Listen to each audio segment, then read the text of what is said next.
Shalom saudara, berjumpa lagi dengan saya Debbie Basjir di dalam Hikmat Kehidupan.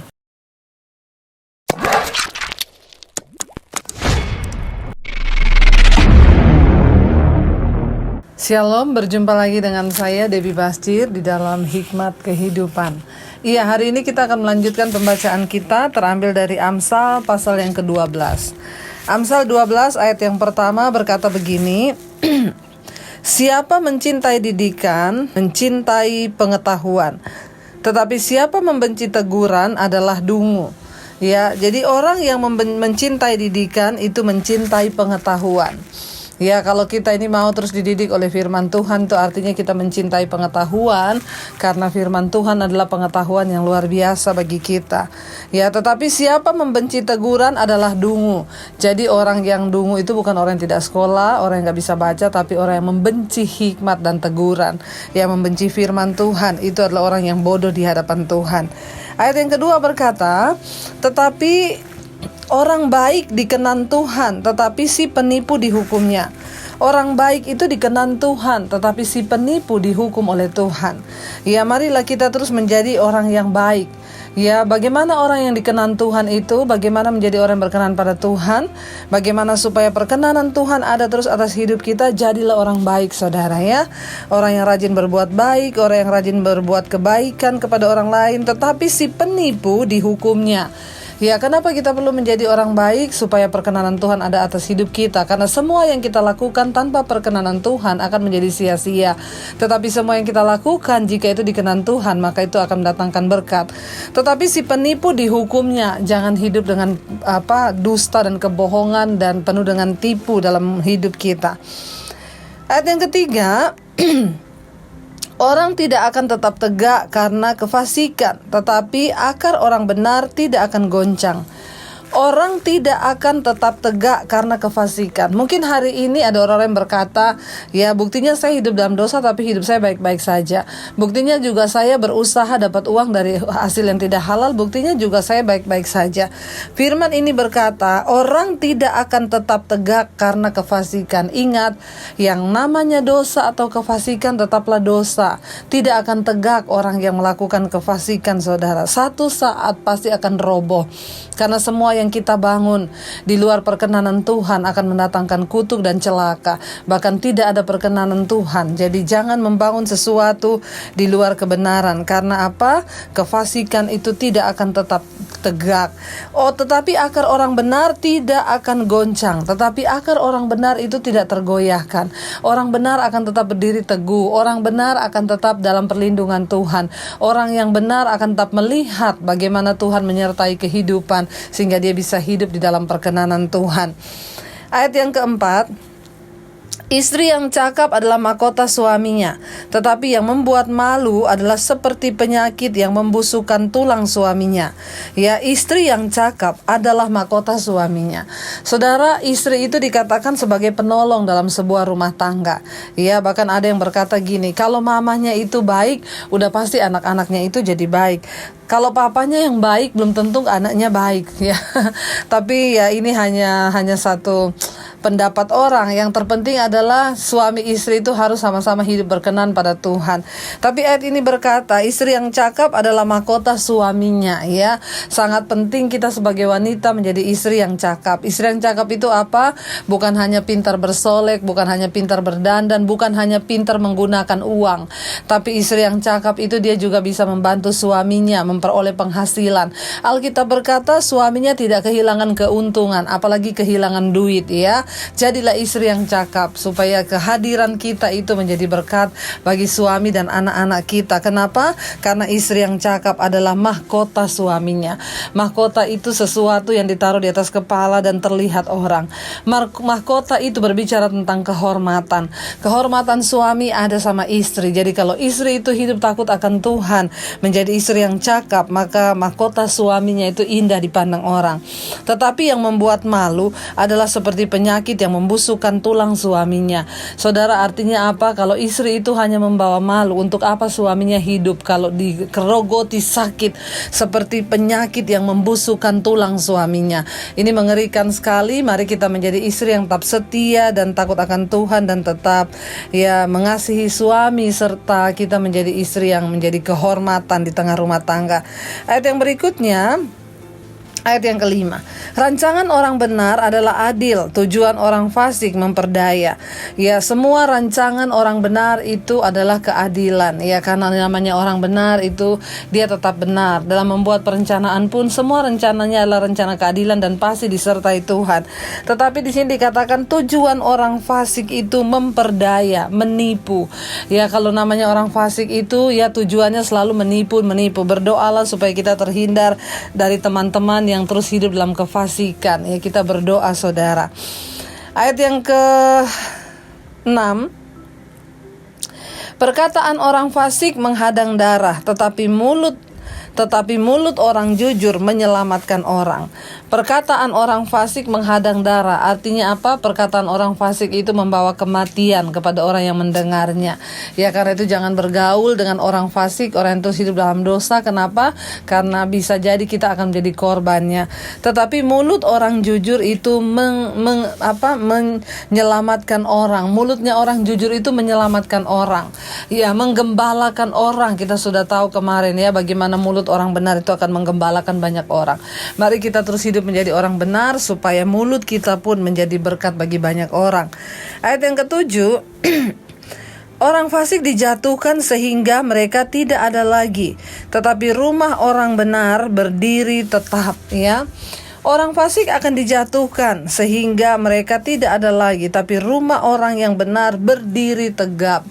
Artinya apa? Tidak akan seterusnya kefasikan itu ya terlihat seperti menang. Ya, ada kalanya dan bahkan satu saat pasti, kata firman Tuhan, ya akan dirobohkan oleh Tuhan. Tapi rumah orang benar berdiri tegap. Teruslah membangun di atas kebenaran. Ya, rumah yang dibangun di atas kebenaran akan terus berdiri tegap, kata firman Tuhan. Ya, ayat yang berikutnya, setiap orang dipuji seimbang dengan akal budinya, tetapi orang yang serong hatinya akan dihina. Setiap orang dipuji seimbang dengan akal budinya, tetapi orang yang serong hatinya akan dihina. Orang itu menerima pujian sesuai dengan akal budi. Ingat, akal budi itu timbul dari mana? Hikmat Tuhan, takut akan Tuhan, firman Tuhan. Ketika orang hidup takut akan Tuhan, maka dia memiliki akal budi, sehingga orang memuji semua yang dia lakukan karena dilandasi dengan hikmat Tuhan. Tetapi orang yang serong hatinya akan dihina. Tapi orang yang hatinya bercabang, orang yang tidak benar, orang yang iri hati, sakit hati, itu akan dihina, akan mendapat penghinaan. Jadi hati-hatilah, saudara, mari kita menjadi orang yang benar di hadapan Tuhan. Ayat yang ke-9, lebih baik menjadi orang kecil tetapi bekerja untuk diri sendiri daripada berlaga orang besar tetapi kekurangan makan. Ya, lebih baik menjadi orang kecil tetapi bekerja untuk diri sendiri, tidak merepotkan orang lain. Lebih baik kita terlihat sederhana, saudara, tetapi kita bisa mencukupi hidup kita sendiri dengan hasil pekerjaan kita, daripada ada orang yang berlagak menjadi orang besar, ya, menjadi orang yang sok kaya, ya, tetapi padahal, saudara, ya, kekurangan makanan. Ada orang berkata gini, ya, biar kalah nasi, yang penting jangan kalah aksi. Ya, di luar itu kelihatannya, saya banyak melihat begitu, saudara, orang-orang yang kepengen terlihat di luar udah wow, ya, bahkan dia rela loh, ya, nyicil untuk beli perhiasan atau tas yang mahal cuma demi menunjang gaya hidupnya, padahal rumah aja masih ngontrak, masih ngekos. Ini juga berdosa. Bukan soal kita ngekos, saudara, banyak orang ngekos, tapi kalau memang hidupnya seperti itu itu nggak apa-apa. Ada orang saudara ya yang cuma rumahnya masih ngontrak saudara, tapi perhiasannya yang dia pakai 20 juta, pakai gelang yang 10 juta ya. Mending jadi orang kecil tapi bekerja untuk diri sendiri daripada berlaga orang besar tapi kekurangan makanan ya. Apalagi utang sana sini, udah gaya kayak selebriti tetapi cicilannya banyak ya. Lebih baik terlihat seperti biasa tetapi banyak tabungan daripada terlihat wow padahal banyak cicilan ya. Karena apa? Ada dua hal yang membuat jantung berpacu dengan cepat. Yang pertama jatuh cinta, yang kedua jatuh tempo ya. Jadi jangan saudara menguji dan membawa diri dalam pencobaan. Lebih baik di sini dikatakan ya, menjadi orang kecil tetapi bekerja untuk diri sendiri ya. Tetapi kita bekerja untuk diri kita sendiri artinya apa? Hidup apa adanya daripada berlaga orang besar tetapi kekurangan makanan ya. Saudara, mari kita menempatkan diri, apalagi terlebih sebagai orang Kristen, jangan sampai karena kita Yesus itu dihujat. Mari kita berdoa supaya hidup kita semakin berhikmat dan bijaksana, dan kita sungguh-sungguh menjadi teladan dan berkat bagi banyak orang ya. Jadi ingat, jangan hidup dengan kesombongan ya.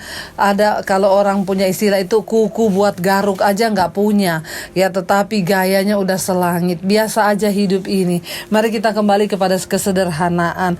Nggak usah terlalu memaksakan diri melakukan hal-hal yang sebenarnya kita sendiri juga sebenarnya tidak sanggup. Jadi mari kita bijaksana ya. Makanya orang juga kalau mau cari jodoh, pilihlah ya wanita-wanita yang berdandan seperlunya ya, bukan yang sampai wow ternyata kehidupannya saudara wah mengerikan ya. Mari kita berdoa, artinya apa? Cukupkanlah diri kita dengan apa yang ada pada kita, kata Tuhan Yesus, supaya kita tidak melampaui. Karena apa? Lebih baik menjadi orang kecil tapi bekerja untuk diri sendiri daripada berlaga orang besar tapi kekurangan makanan. Ayat yang berikutnya, ayat yang ke-10. Orang benar memperlihatkan hidup hewannya, orang benar memperhatikan hidup hewannya, tetapi belas kasihan orang fasik itu kejam. Artinya apa? Orang benar aja ya, orang benar itu hewan aja diperhatikan ya. Kalau orang benar itu hewan aja yang kelihatannya tidak berharga, itu diperhatikan ya. Orang benar memperhatikan hidup hewannya ya. Tetapi belas kasihan orang fasik itu kejam.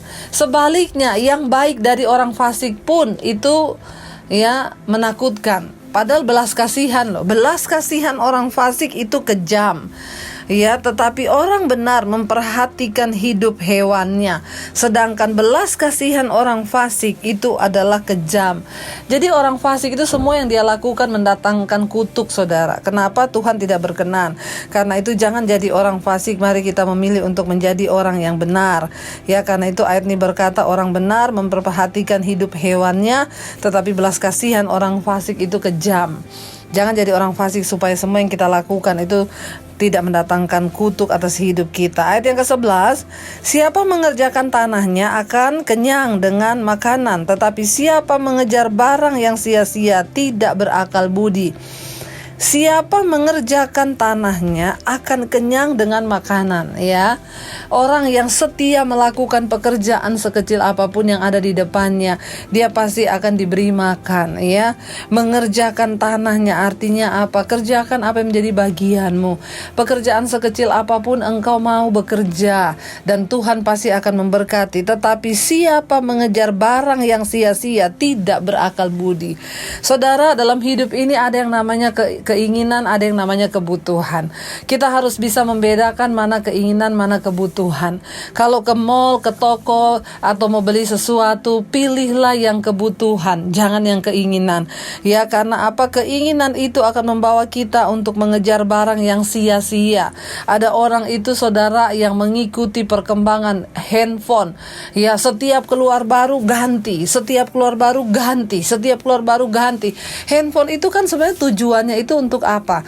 Saya termasuk orang yang kalau pakai handphone tuh sampai lama, saudara. Ya, bisa sampai 4-5 tahun, kalau belum rusak saya belum ganti. Ya, tetapi ada orang, saudara, mengejar barang yang sia-sia. Apalagi anak-anak kita, jangan diikuti setiap keinginannya, saudara ya. Anak minta apa dituruti, beli apa. Kalau barang itu sia-sia, saudara, firman Tuhan bilang, lalu kita mengejarnya, untuk apa? Itu namanya tidak berakal budi. Harus bisa membedakan mana keinginan dan mana kebutuhan, supaya kita mengalami rancangan hidup di dalam damai sejahtera, dan kita bisa melihat Tuhan melakukan semua yang terbaik atas hidup kita. Jangan biasakan, dan juga anak-anak kita, saudara harus mulai menanamkan kepada mereka, untuk mereka hidup bisa mengikuti kebutuhan dan bukan keinginan. Karena tidak semua keinginan kita itu adalah kebutuhan kita, tetapi orang yang hanya mengejar barang sia-sia karena keinginannya tidak berakal budi. Ya, ayat yang ke-11, orang fasik mengingini jala orang jahat, tetapi akar orang benar mendatangkan hasil. Orang fasik itu mengingini jala orang jahat. Ya, semua dari kefasikan itu selalu menimbulkan kejahatan, bahkan keinginannya adalah kejahatan. Tetapi akar orang yang benar mendatangkan hasil. Orang benar itu selalu dari akarnya aja itu sudah sesuatu yang baik. Karena itu hidup orang benar akan terus diberkati oleh Tuhan. Hari ini di depan kita terbentang dua jalan. Ada jalan kebenaran, ada jalan kefasikan. Mana yang harus kita pilih? Ada jalan berkat, ada jalan kutuk. Dan pilihan ada di tangan saudara dan saya. Ketika kita memilih untuk melakukan kebenaran, maka kita mengalami hidup dalam damai sejahtera dan kasih Tuhan. Tapi kalau kita memilih untuk melakukan kefasikan, maka kita akan menuai semua yang jahat di hidup kita. Pilihlah yang terbaik, milikilah hikmat Tuhan. Mari kita satukan hati, kita berdoa. Terima kasih Bapa, kami mengucap syukur buat hari ini Engkau memperdengarkan firman-Mu kepada kami. Biar kami hidup menjadi orang bijaksana, melangkah dalam kebenaran, sehingga hidup kami terluput dari malapetaka. Karena takut akan Tuhan menjadi milik kami, menjadi bagian kami. Kami mengucap syukur dalam nama Tuhan Yesus. Haleluya. Amin. Jika Anda diberkati dengan channel saya, jangan lupa tekan tombol subscribe, dan jangan lupa like, share, dan komen. Dan jangan lupa untuk mengklik tombol lonceng di bawah ini, supaya Anda mendapatkan pemberitahuan setiap kali saya mengupload video-video yang baru. Jangan takut, karena gratis. Tuhan memberkati.